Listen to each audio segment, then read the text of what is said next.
दर्शकों ब्रेक तो बाद थोड़ा स्वागत है जी। डॉक्टर साहब साढ़े को अगला फेसबुक मैसेज है सगला हिल पाकिस्तान तो वीर मुकरम अली जी दा लिखते हैं अस्सलाम वालेकुम डॉक्टर साहब। वालेकुम सलाम। मेरी दिलो दुआ है कि खालिस्तान छेती आजाद हो जाए तो मैं उत्थे विजिट कर सका। मैं खालिस्तान विच सिख भरावां नाल वक्त गुजारना चाहता हाँ। तुहाडे प्रति मेरे मन विच बहुत मान है। भारतीय लोग जिन्ने भी सिख मार लैन लेकिन सिख अपना हक नहीं छड्डणगे। तुहाडा बहुत बहुत धन्नवाद जी डॉक्टर साहब। मुकरम अली जी का बहुत बहुत शुक्रिया। उन्होंने सानू सगला हिल पाकिस्तान तो लिखा जी। ਉਹਨਾਂ ਦੀ ਚਾਹਨਾ ਹੈ ਕਿ ਉਹ ਖਾਲਿਸਤਾਨ ਦੇ ਵਿੱਚ ਆ ਕੇ ਵਕਤ ਗੁਜ਼ਾਰਨ, ਸਿੱਖ ਭਰਾਵਾਂ ਨੂੰ ਮਿਲਣ ਔਰ ਜਿੰਨਾ ਫੇਥ ਉਹਨਾਂ ਨੇ ਸਿੱਖਾਂ ਤੇ ਦਿਖਾਇਆ ਹੈ ਕਿ ਸਿੱਖ ਆਪਣਾ ਮੁਲਕ ਲੈ ਕੇ ਛੱਡਣਗੇ, ਪਿੱਛੇ ਨਹੀਂ ਹਟਣਗੇ। ਬਹੁਤ ਸਾਰੇ ਪਾਕਿਸਤਾਨੀਆਂ ਨਾਲ ਜਿੰਨਾ ਸਾਡਾ ਇੰਟਰੈਕਸ਼ਨ ਹੈ ਜਾਂ ਕੁਛ ਨੂੰ ਮੈਂ ਮੀਡੀਆ ਰਾਹੀਂ ਦੇਖਦਾ ਹਾਂ, ਉਹਨਾਂ ਦਾ ਸਿੱਖਾਂ ਵਿੱਚ ਬਹੁਤ ਵਿਸ਼ਵਾਸ ਹੈ। ਵਿਸ਼ਵਾਸ ਇਸ ਲੈਵਲ ਤੇ ਕਿ ਸਿੱਖਾਂ ਦੇ ਸਿਰੜੀ ਹੋਣ ਚ ਕਿ ਵੀ ਇਹ ਜਿਸ ਗੱਲ ਦੇ ਪਿੱਛੇ ਪੈ ਜਾਣੇ ਹਟਦੇ ਨਹੀਂ ਨੇ, ਭਾਵੇਂ ਉਹਨਾਂ ਨੂੰ ਕੁਛ ਕਮਲੇ ਵੀ ਕਹਿਣਗੇ, ਕਿਉਂਕਿ ਇਹ ਜਿਹੜਾ ਜਨੂਨ ਹੁੰਦਾ ਕਮਲਾਪਨ ਵੀ ਹੁੰਦਾ, ਕਿਉਂਕਿ ਉਹਦੇ ਥੱਲੇ ਤੁਸੀਂ ਜਿਹੜੀ ਗੱਲ ਇੱਕ ਵਾਰੀ ਧਾਰ ਲਈ ਹੈ ਤੁਸੀਂ ਉਹ ਕਰਕੇ ਹਟਦੇ ਹੋ। ਪਰ ਉਹਨਾਂ ਦਾ ਰਿਸਪੈਕਟਫੁਲ ਪਾਰਟ ਹੁੰਦਾ ਹੈ ਸਿੱਖਾਂ ਦੇ ਪ੍ਰਤੀ ਕਿ ਵੀ ਇਹ ਜਿਹੜੇ ਨੇ ਦ੍ਰਿੜ ਇਰਾਦੇ ਦੇ ਮਾਲਕ ਨੇ। ਔਰ ਇਹੀ ਕਰੈਕਟਰ ਕਦੇ 18ਵੀਂ ਸਦੀ 'ਚ ਸਾਡੇ ਸੱਤਵਾਦੀ ਹੋਣ ਦੇ ਉੱਤੇ ਵੀ ਹੁੰਦਾ ਸੀ, ਭਾਵੇਂ ਸਾਡੇ ਸਿਰਾਂ ਦੇ ਮੁੱਲ ਸੀ, ਸਾਨੂੰ ਹੰਟ ਕੀਤਾ ਜਾਂਦਾ ਸੀ, ਪਰ ਜੇ 10 ਗਵਾਹ ਹੋਰ ਕਿਸੇ ਕਾਜ਼ੀ ਕੋਰਟ 'ਚ ਨੇ ਤੇ ਇੱਕ ਗਰੀਬ ਸਿੱਖ ਜਿਹੜਾ ਉਹ ਦੂਜੀ ਧਿਰ ਦੇ ਨਾਲ ਖਲੋ ਜਾਂਦਾ ਸੀ ਤੇ ਈਵਨ ਉਹ ਕਾਜ਼ੀ ਵੀ ਜਿਹੜਾ ਭਾਵੇਂ ਉਹਨੂੰ ਕਾਫਰ ਹੀ ਕਹਿੰਦਾ ਸੀ, ਉਹ ਉਹਦੀ ਗਵਾਹੀ ਤੇ ਯਕੀਨ ਕਰਦਾ ਸੀ ਕਿ ਵੀ ਇਹ ਸਿੱਖ ਝੂਠ ਨਹੀਂ ਬੋਲਦਾ। ਸੋ ਅਸੀਂ ਸਮੇਂ ਨਾਲ ਆਪਣੇ ਬਹੁਤ ਸਾਰੇ ਗੁਣ ਜਿਹੜੇ ਨੇ ਉਹ ਗਵਾਏ ਨੇ। ਉਹਨਾਂ ਦੇ ਵਿੱਚ ਇਹ ਜਿਹੜਾ ਅੱਜ ਸਾਡੇ ਵਿਹਾਰ ਦੇ ਵਿੱਚ ਇੱਕ ਕਿਸਮ ਦੀ ਲਾਲਚ, ਆਪਸੀ ਇੱਕ ਦੂਜੇ ਤੇ ਵਿਸ਼ਵਾਸ ਵੀ ਨਾ ਹੋਣਾ, ਈਰਖਾ, ਈਵਨ ਪਰਿਵਾਰਾਂ ਦੇ ਕੰਟੈਕਸਟ ਦੇ ਵਿੱਚ ਜਿਹੜੀ ਇੱਕ ਸਾਡੀ ਦੌੜ ਇੱਕ ਪਾਸੇ ਦੀ ਲੱਗੀ ਹੈ। ਔਰ ਅੱਜ ਹੀ ਮੈਂ ਦੇਖ ਰਿਹਾ ਸੀ 1-2 ਦਿਨ ਪਹਿਲਾਂ ਟ੍ਰਿਬਿਊਨ ਦੇ ਵਿੱਚ ਉਹਨਾਂ ਦਾ ਮਿਊਜ਼ਿੰਗਸ ਦਾ ਕਾਲਮ ਹੁੰਦਾ, ਉਹਦੇ 'ਚ ਇੱਕ ਸਿੱਖ ਬੀਬੀ ਨੇ ਲਿਖਿਆ ਹੋਇਆ ਸੀ ਓਨਲੀ ਮੈਰਿਜ ਐਲਬਮ ਜੀ, ਤੇ ਉਹਦੇ 'ਚ ਉਹਨੇ ਲਿਖਿਆ ਕਿ ਵੀ ਮੇਰਾ ਜਦੋਂ ਵਿਆਹ ਹੋਇਆ ਤੇ ਮੈਂ ਜੋ ਵੀ ਕਿਹਾ ਕਿ ਮੈਂ ਡੌਰੀ ਦੇ ਵਿੱਚ ਲਿਜਾਣਾ ਹੈ, ਔਰ ਦੂਸਰਾ ਤੇ ਮੇਰੇ ਡੈਡੀ ਨੇ ਮੈਨੂੰ ਦਿੱਤਾ, ਕਹਿੰਦੇ ਵੀ ਅੱਜ ਮੈਂ ਖੁਦ ਮਾਂ ਹਾਂ, ਮੇਰੀ ਬੱਚੇ ਨੇ, ਤੇ ਮੈਂ ਹੁਣ ਆਪਣੀ ਮੂਰਖਤਾ ਤੇ ਪਛਤਾਉਂਦੀ ਹਾਂ ਕਿ ਵੀ ਮੈਂ ਇੰਨਾ ਖਰਚ ਕਰਾਇਆ। ਔਰ ਉਹਨੇ ਕਿਹਾ ਵੀ ਐਵਰੇਜ ਪੰਜਾਬੀ ਵੈਡਿੰਗ ਜਿਹੜੀ ਅਪਰ ਕਲਾਸ ਦੀ ਹੈ ਉਹ 1 ਕਰੋੜ ਖਰਚ ਕਰਦੇ ਨੇ, ਤੇ ਜਿਹੜੀ ਲੋਅਰ ਮਿਡਲ ਕਲਾਸ ਉਹ ਵੀ ਅੱਜ 25-30 ਲੱਖ ਦੇ ਨੇੜੇ ਤੇੜੇ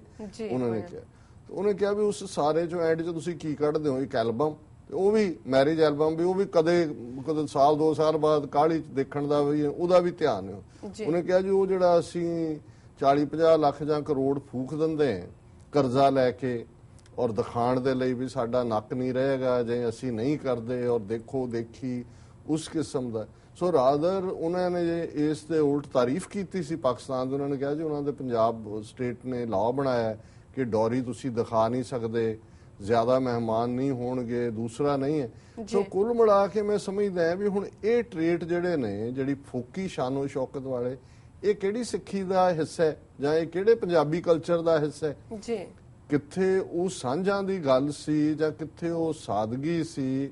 ਕਿੱਥੇ ਸੀ ਕਿ ਭਾਈ ਜੇ ਆਪਸੀ ਰਿਸ਼ਤਾ ਜੁੜਦਾ ਹੈ, ਤੁਸੀਂ ਇੱਕ ਆਪਣਾ ਬੋਲ ਦਿੱਤਾ ਹੈ, ਅੱਜ ਜੇ ਗੱਲ ਹੁੰਦੀ ਹੈ ਗੁਰਦੁਆਰਾ ਸਾਹਿਬ 'ਚ ਆ ਕੇ ਜਿਹੜਾ ਉਹ ਆਨੰਦ ਕਾਰਜ ਹੋ ਜਾਂਦਾ ਸੀ, ਰਲ ਮਿਲ ਕੇ ਲੰਗਰ ਛਕ ਕੇ ਘਰਾਂ ਨੂੰ ਚਲੇ ਜਾਂਦਾ ਸੀ, ਫਿਰ ਰਿਸੈਪਸ਼ਨ ਦਾ ਸ਼ਬਦ ਕੱਢ ਲਿਆ, ਫਿਰ ਰਿਸੈਪਸ਼ਨ ਦੇ ਨਾਂ ਥੱਲੇ ਹੁਣ ਕੀ ਹੁੰਦਾ ਹੈ? ਉਹੀ ਸਾਰੇ ਜਿਹੜੇ ਨੇ ਉੱਥੇ ਪਹਿਲਾਂ ਭਲੇ ਚੰਗੇ ਬੜੇ ਬੀਬੇ ਗੁਰਮੁਖ ਬਣ ਕੇ ਬੈਠੇ ਹੁੰਦੇ ਨੇ, ਤੁਸੀਂ ਉਹਦੇ 'ਚ ਜਾ ਕੇ ਦੇਖੋ ਫਿਰ ਉਹ ਸ਼ਰਾਬਾਂ ਦਾ ਜਿਹੜਾ ਹੜ ਆਇਆ ਹੁੰਦਾ ਇਸ ਕਿਸਮ ਦਾ। ਔਰ ਫਿਰ ਅਸੀਂ ਐਕਸਪੈਕਟ ਕਰਦੇ ਹਾਂ ਵੀ ਸਾਡੇ ਬੱਚੇ ਬੱਚੀਆਂ ਜਿਹੜੇ ਨੇ ਉਹ ਧਰਮ ਦੇ ਦਾਇਰਾਕਾਰ 'ਚ ਰਹਿਣ, ਔਰ ਕਈ ਹਾਲਤਾਂ 'ਚ ਪੇਰੈਂਟਸ ਦੀ ਮਜਬੂਰੀ ਬਣ ਜਾਂਦੀ। ਇੱਕ ਕਲਚਰ ਇਸ ਕਿਸਮ ਦਾ ਠੋਸ ਦਿੱਤਾ ਗਿਆ ਹੈ ਕਿ ਪੇਰੈਂਟਸ ਬੇਬਸ ਹੋ ਜਾਂਦੇ ਨੇ। ਉਹ ਕਹਿੰਦੇ ਅਸੀਂ ਤਾਂ ਇੱਕ ਵਾਰੀ ਹੋਣੀ ਹੈ ਜ਼ਿੰਦਗੀ 'ਚ ਮੈਰਿਜ, ਕਿਹੜੀ ਰੋਜ਼-ਰੋਜ਼ ਹੋਣੀ।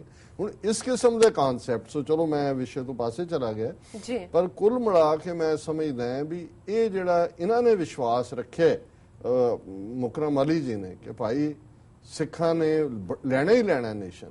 ਸੋ ਸਾਡਾ ਧਿਆਨ ਬਜਾਏ ਕਿ ਅਸੀਂ ਦੂਸਰੇ ਪਾਸੇ ਵੱਲ ਜਾ ਕੇ ਆਪਣੇ ਰਿਸੋਰਸਿਸ, ਐਨਰਜੀ ਔਰ ਦੂਸਰੇ ਨੂੰ ਸਪੈਂਡ ਕਰੀਏ, ਅਸੀਂ ਫੋਕਸ ਕਰੀਏ ਕਿ ਕਿਸ ਉਦਮ ਤੇ ਰਾਜ ਮਿਲੇ, ਸ਼ਤਰੂ ਤੇ ਸਭ ਹੋਵੇ ਮੀਤਾ। ਅੱਜ ਸਾਡੇ ਪੱਲੇ ਕੁਛ ਨਹੀਂ ਹੈ। ਉੱਥੋਂ ਦੇ ਹਾਲਾਤ ਰੋਜ਼ਾਨਾ ਅਸੀਂ ਕਰਦੇ ਹਾਂ, ਉਹ ਡਰੱਗਸ ਦਾ ਮਾਮਲਾ ਹੈ, ਉਹ ਅੱਜ ਸਾਡੀ ਹਿਸਟੋਰੀਸਿਟੀ ਡਿਸਟਰੋਏ ਹੋ ਰਹੀ ਹੈ। ਇੱਕ ਪਾਸੇ ਸ਼੍ਰੋਮਣੀ ਕਮੇਟੀ ਜਿਹੜੀ ਕਿ ਉਹਨਾਂ ਦੀ ਸਰਕਾਰ ਦੀ ਠੇਕੇਦਾਰ ਬਣੀ ਹੈ, ਉਹਨਾਂ ਨੇ ਅੱਗੋਂ ਆਪਣੇ ਠੇਕੇਦਾਰ ਰੱਖੇ ਹੋਏ ਨੇ।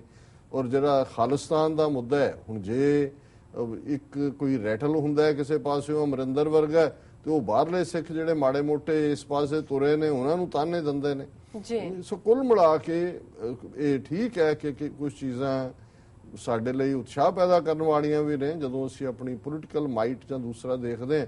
ਪਰ ਮੈਂ ਸਮਝਦਾ ਹਾਂ ਵੀ ਸਾਨੂੰ ਇਹ ਰਿਜ਼ੋਲਵ, ਔਰ ਅੱਜ ਜਦੋਂ ਕਿ ਅਸੀਂ 4 ਜੁਲਾਈ ਦਾ ਜ਼ਿਕਰ ਕੀਤਾ ਔਰ ਮੈਂ ਮਿਸਟਰ ਪੇਨ ਦਾ ਜ਼ਿਕਰ ਕੀਤਾ ਸੀ ਕਿ ਵੀ ਤੁਹਾਡਾ ਰਿਜ਼ੋਲਵ ਹੋਣਾ ਚਾਹੀਦਾ। ਔਰ ਜਿਹੜਾ ਸਲੋਗਨ ਯਹੂਦੀਆਂ ਨੇ 19ਵੀਂ ਸਦੀ ਦੇ ਅਖੀਰ ਚ ਘੜਿਆ ਸੀ ਕਿ you will it you win it, ਕਿ ਵੀ ਤੁਸੀਂ ਇਰਾਦਾ ਕਰੋ ਜਿੱਤਣਾ ਤੁਸੀਂ ਜਿੱਤੋਗੇ। ਤੇ ਖਾਲਸੇ ਦਾ ਮਤਲਬ ਹੀ 3 ਸਦੀਆਂ ਪਹਿਲਾਂ 10ਵੇਂ ਪਾਤਸ਼ਾਹ ਨੇ ਇਹ ਸਾਨੂੰ ਸਲੋਗਨ ਦਿੱਤਾ, ਇਹ ਗੋਲ ਦਿੱਤਾ, ਇਹ ਸਾਡੀ ਪ੍ਰੋਗਰਾਮਿੰਗ ਕੀਤੀ, ਨਿਸ਼ਚੈ ਕਰ ਆਪਣੀ ਜੀਤ ਕਰੋ। ਇਸ ਗੱਲ ਦੇ ਉੱਤੇ ਨਿਸ਼ਚੈ ਕਿ ਭਾਈ ਅਲਟੀਮੇਟਲੀ ਅਸੀਂ ਜਿੱਤਣਾ। ਸੋ ਇਹਨਾਂ ਦਾ ਮੁਕਰਮ ਅਲੀ ਜੀ ਦਾ ਬਹੁਤ ਬਹੁਤ ਸ਼ੁਕਰੀਆ, ਇਹਨਾਂ ਨੇ ਸਾਨੂੰ ਲਿਖਿਆ ਜੀ। ਡਾਕਟਰ ਸਾਹਿਬ ਸਾਡੇ ਕੋਲ ਅਗਲਾ ਫੇਸਬੁੱਕ ਮੈਸੇਜ ਆਇਆ ਨਾਭਾ ਪੰਜਾਬ ਤੋਂ ਵੀਰ ਗੁਰਿੰਦਰ ਸਿੰਘ ਜੀ ਦਾ।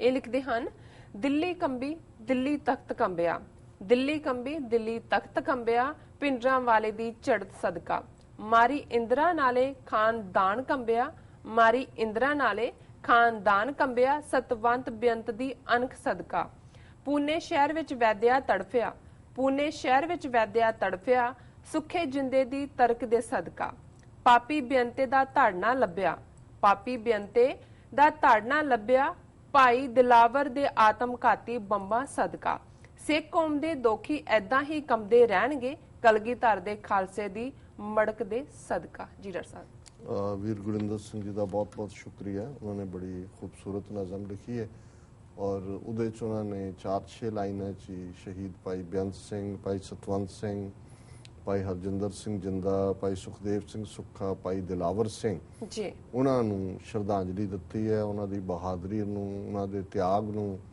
ਉਹਨਾਂ ਵੱਲੋਂ ਸਿੱਖੀ ਅਣਖ ਕਾਇਮ ਰੱਖਣ ਦੇ ਲਈ ਜਿਹੜਾ ਉਸ ਸ਼ਹੀਦੀ ਦੇ ਰਸਤੇ ਨੂੰ ਚੁਣਨ ਨੂੰ, ਔਰ ਅਖੀਰ 'ਚ ਉਹਨਾਂ ਨੇ ਕਿਹਾ ਕਿ ਭਾਈ ਇਹ ਖਾਲਸੇ ਦੀ ਮੜਕ ਇਹ ਰਹੇਗੀ। ਹੁਣ ਇਹ ਜਿਹੜਾ ਮਟਕ ਹੈ, ਮੜਕ ਹੈ, ਔਰ ਇਹ ਫੋਕ ਗੀਤ ਜਦੋਂ ਇਹ ਹੁੰਦਾ ਹੈ ਕਿ ਵੀ 2 ਪੈਰ ਘੱਟ ਤੁਰਨਾ ਪਰ ਤੁਰਨਾ ਮਟਕ ਦੇ ਨਾਲ, ਸੋ ਇਹ ਬੇਸਿਕ ਕਰੈਕਟਰ ਹੈ ਜਿਹਨੂੰ ਪ੍ਰੋਫੈਸਰ ਪੂਰਨ ਸਿੰਘ ਨੇ ਕਿਹਾ ਸੀ ਕਿ ਇਹ ਬੇਪਰਵਾਹ ਪੰਜਾਬ ਦੇ ਮੌਤ ਨੂੰ ਮਖੌਲਾਂ ਕਰਨ, ਮਰਨ ਥੀ ਨਹੀਂ ਡਰਦੇ, ਪਿਆਰ ਨਾਲ ਇਹ ਕਰਨ ਗੁਲਾਮੀ, ਜਾਨ ਕੋ ਆਪਣੀ ਵਾਰ ਦਿੰਦੇ, ਪਰ ਟੈ ਨਾ ਮੰਨਣ ਕਿਸੇ ਦੀ, ਖਲੋ ਜਾਣ ਡਾਂਗਾ ਮੋਢੇ ਤੇ ਉਲਾਰ ਕੇ। ਸੋ ਇਹ ਟੈ ਨਾ ਮੰਨਣੀ ਤੇ ਕਿਸੇ ਹੱਦ ਤੱਕ ਵੀ ਤਿਆਗ ਦੇ ਰਸਤੇ ਤੇ ਚਲੇ ਜਾਣਾ, ਇਹ ਉਸ ਧਰਤੀ ਦੀ ਫਿਜ਼ਾ ਖਮੀਰ ਦੇ ਵਿੱਚ ਹੈ ਔਰ ਖਾਲਸਾ ਉਸ ਧਰਤੀ ਦੀ ਸੋਲ ਹੈ, ਉਸ ਦੀ ਰੂਹ ਹੈ, ਪੰਜਾਬ ਦੀ 5 ਦਰਿਆਵਾਂ ਦੀ ਧਰਤੀ ਦੀ ਜੀ। ਔਰ ਵੀਰ ਗੁਰਿੰਦਰ ਸਿੰਘ ਜੀ ਦਾ ਬਹੁਤ ਬਹੁਤ ਸ਼ੁਕਰੀਆ, ਉਹਨਾਂ ਨੇ ਸਾਨੂੰ ਲਿਖਿਆ ਜੀ। ਡਾਕਟਰ ਸਾਹਿਬ ਹੁਣ ਤੁਸੀਂ ਸਾਡੇ ਦਰਸ਼ਕਾਂ ਦੱਸੋ ਅੱਜ ਦਾ ਵਿਚਾਰ। ਅੱਜ ਦੇ ਵਿਚਾਰ ਲਈ ਅਸੀਂ ਗੌੜੀ ਪੂਰਬੀ ਕਬੀਰ ਜੀ ਦਾ ਸ਼ਬਦ ਚੁਣਿਆ ਜੀ।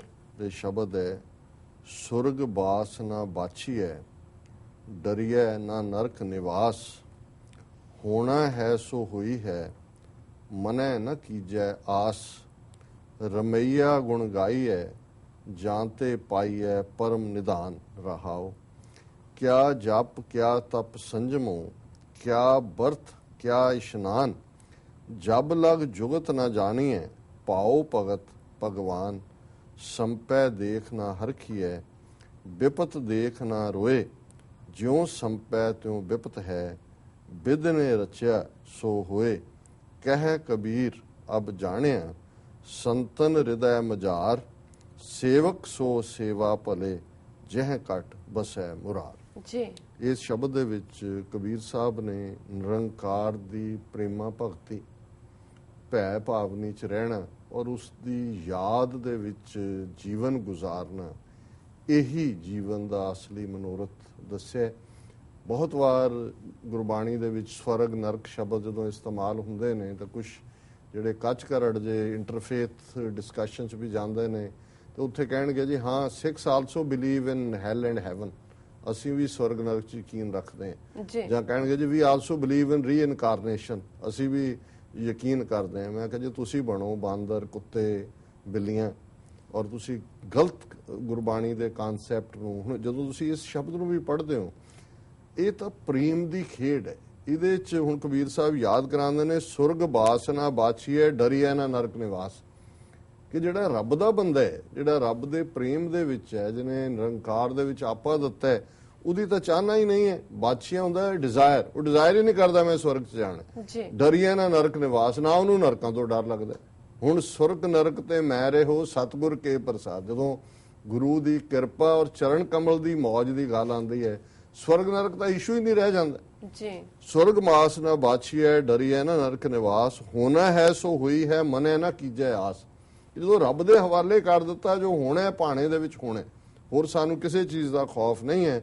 ਰਮਈਆ ਗੁਣ ਗਾਈਐ ਜਾਂ ਤੇ ਪਾਈਐ ਪਰਮ ਨਿਦਾਨ, ਖਜ਼ਾਨਾ ਹੁੰਦਾ ਪਰਮ ਨਿਦਾਨ, ਕਿ ਉਸ ਰਾਮ ਦੇ ਰਮੇ ਹੋਏ ਵਾਹਿਗੁਰੂ ਦੇ ਗੁਣ ਗਾਣਾ, ਇਹੀ ਸਭ ਤੋਂ ਵੱਡਾ ਲਾਹਾ ਹੈ, ਇਹੀ ਸਭ ਤੋਂ ਵੱਡਾ ਖਜ਼ਾਨਾ ਹੈ। ਕਿਆ ਜਪ ਕਿਆ ਤਪ ਸੰਜਮੋ, ਕਿਆ ਵਰਤ ਕਿਆ ਇਸ਼ਨਾਨ, ਜਬ ਲਗ ਜੁਗਤ ਨਾ ਜਾਣੀ ਹੈ ਭਾਉ ਭਗਤ ਭਗਵਾਨ। ਇਹ ਸਾਰਾ ਜਿਹੜਾ ਹਿੰਦੂਆਂ ਦਾ ਕਰਮ ਕਾਂਡ, ਜਪ ਤਪ ਯੋਗਾ ਸੰਜਮ ਵਰਤ ਇਸ਼ਨਾਨ, ਉਹਨਾਂ ਨੇ ਕਿਹਾ ਇਹਨਾਂ ਦਾ ਕੀ ਮਤਲਬ ਹੈ? ਇਹ ਸਭ ਵਿਅਰਥ ਨੇ। ਜਿਹੜੀ ਜੁਗਤ ਹੈ, ਜਿਹੜੀ ਵੇ ਆਫ ਲਾਈਫ ਹੈ, ਜੀਵਨ ਵਿਧੀ ਹੈ, ਉਹ ਕੀ ਹੈ? ਭਾਉ ਭਗਤ ਭਗਵਾਨ। ਭਾਉ ਕਹਿੰਦੇ ਨੇ ਪਿਆਰ ਨੂੰ, ਉਸ ਦੀ ਪ੍ਰੇਮਾ ਭਗਤੀ ਦੇ ਵਿੱਚ ਜੀਵਨ ਗੁਜ਼ਾਰ ਦੇਣਾ, ਇਹ ਉਹਨੂੰ ਪਾਣ ਦਾ ਰਸਤਾ ਹੈ। ਸੰਪੈ ਦੇਖ ਨਾ ਹਰਖੀਐ ਵਿਪਤ ਦੇਖ ਨਾ ਰੋਏ, ਜੋ ਸੰਪੈ ਤਿਉ ਵਿਪਤ ਹੈ ਬਿਦ ਨੇ ਰਚਿਆ ਸੋ ਹੋਏ।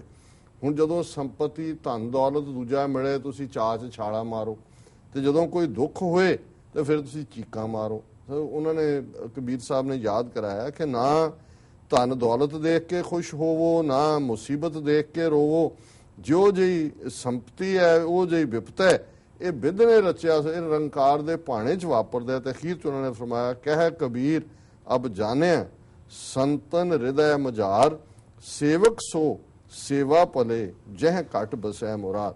ਕਬੀਰ ਸਾਹਿਬ ਕਹਿੰਦੇ ਨੇ ਕਿ ਸੰਤਾਂ ਦੀ ਸੰਗਤ ਦੇ ਵਿੱਚ ਇਹ ਗੱਲ ਮੈਨੂੰ ਸਮਝ ਆਈ ਕਿ ਜਿਹਦੇ ਹਿਰਦੇ ਦੇ ਅੰਦਰ ਮਝਾਰ ਹੁੰਦਾ, ਇਨ ਦਾ ਸੈਂਟਰ, ਹਿਰਦੇ 'ਚ ਨਿਰੰਕਾਰ ਵਸਦਾ, ਉਹ ਉਸ ਨਿਰੰਕਾਰ ਦਾ ਸੇਵਕ ਬਣ ਕੇ ਸੇਵਾ ਦੇ ਵਿੱਚ, ਚਾਹ ਦੇ ਵਿੱਚ ਉਸ ਜੀਵਨ ਨੂੰ ਗੁਜ਼ਾਰਦਾ।